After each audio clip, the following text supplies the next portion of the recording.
Masaya ako kasi nawala na nga po ako ng isang anak. Tapos ito na naramdaman kong nabubuntis na po ako. Siyempre po sa isang nanay talagang masaya na magkakaroon na ulit ng anak po. Habol! Masiyahin. Malambing. Sige, magluluto muna ako ng hapunan, ha? Masipag mag-aral. Ito ang mga hindi malilimutang katangian kay Myla ng kanyang mga magulang. Meron po siya mga pangarap yung katapos daw siya mag-aral para siya makatulong daw sa amin kahit na maliit na bata pa siya. Meron siyang ganyan na naririnig ko sa kanya na gusto ko makatapos ang mag-aral para makatulong po ko sa inyo. Nagsisilbing inspirasyon si Myla kila Nori at Nida para magpursiging maitawid ang pag-aaral ng nag-iisang anak sa kabila ng kanilang maliit na kita sa pangingisda at pagtitinda. Ay, si Ate Aimee mo, ah. Dahil parehong abala sila mag-asawa sa paghahanap buhay, hirap silang tutukan ng pag-aaral ng anak. Kung kaya't humanap si Myla ng ibang paraan para hindi mahuli sa mga leksyon nito sa eskwela. Pinapaturoan ko po siya, halos araw-araw po yun pag nandyan lang yung taong nagtuturo. 1 oras lang naman po. Basta nandyan po yung walang patlang yung kahit Sabado, Linggo, pinapaturoan ko po siya. Si Ami po ay yun ang nagtuturo sa anak ko. Kapitbahay lang po namin siya. Aling Nida, pasok ko!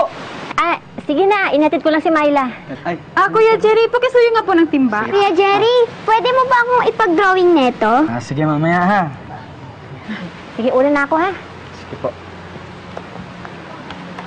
July 10, 1999. Matapos silang makapananghalian ni Myla, pumunta na ulit si Myla kina Aimee para sa regular niyang pagpapatutor dito. Tutor mo, ha? Para maging magaling ka mag-English. Sige na.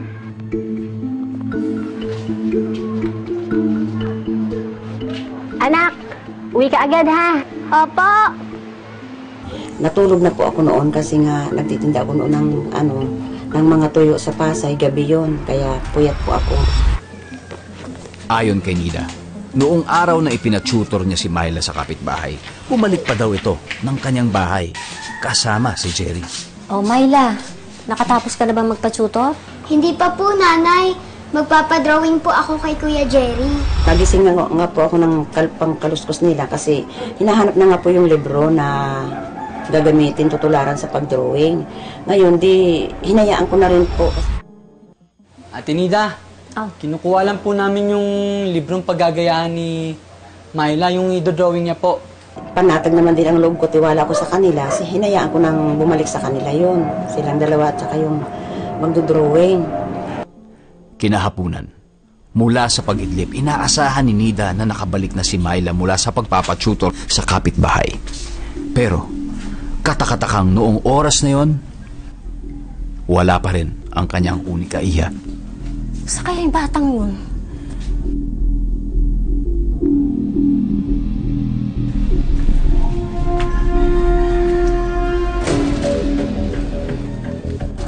Ngayon po, bumangon na po ako talaga at naghanap sa kanya. Una kong pinuntahan yung nag-tutor nga. Aimee!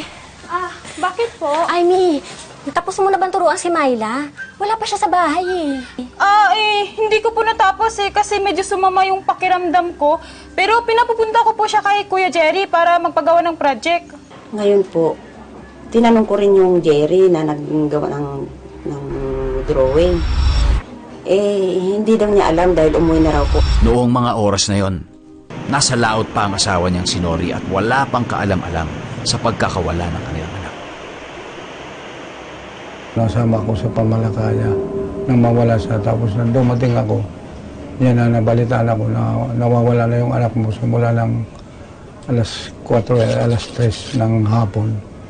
Di pagdating ko ng gabi, hinanap na namin. Isa ang tanod na si Obet Paloyo sa mga unang rumisponde hingil sa pagkawala ni Myla.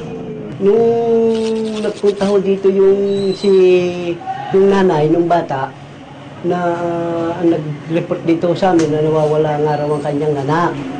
So, ang ginawa ho namin, para makatulong naman ho doon, hinanap ho namin yung bata. Sa pangunguna ni na Obet at kasama ng ilang kapitbahay, magdamag na hinanap ni Nida si Myla. Hindi ko pinaniniwala ang sarili ko po na wala na yung anak ko. Basta lang po naghahanap kami ng naghahanap na ang pagkaintindi ko lang po, siguro sumama sa mga eskwela po. Baka nandoon lang po siya. Basta hindi ko tinatanggap sa sarili ko sa ano na, ang anak ko wala na.